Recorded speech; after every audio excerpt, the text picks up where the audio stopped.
When my good buddy was made pastor of my home parish, I got him a very important gift when ministering to rural Iowa, a rain gauge.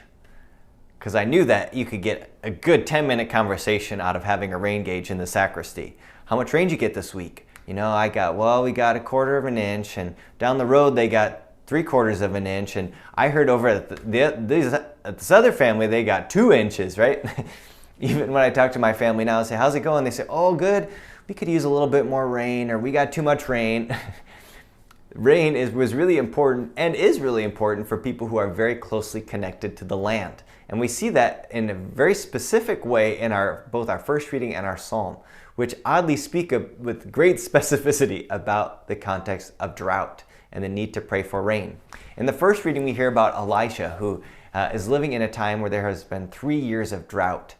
And remember, in the ancient world, there was no plan B if there was no rain. You couldn't still go to the grocery store and there was food there.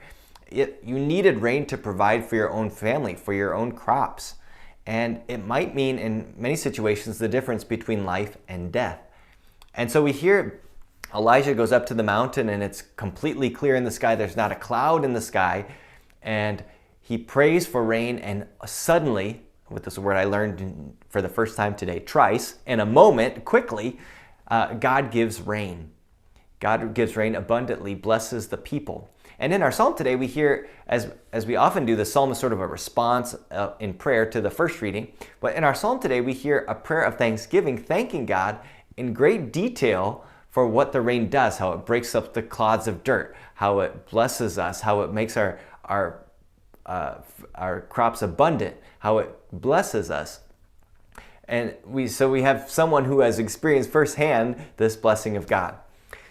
It's good, I think, to remember in our first reading in our psalm today to pray for situations that are very specific and concrete. It's easy for us to sort of pray in general ways or in abstract ways, or, God, if you get around to it. But instead to pray with the confidence that we see in Elisha today, and also with the gratitude that we find in our psalm today. But to pray with confidence in these specific, concrete situations of life, that God will bless us when we call out to Him and offer our very specific requests to Him today.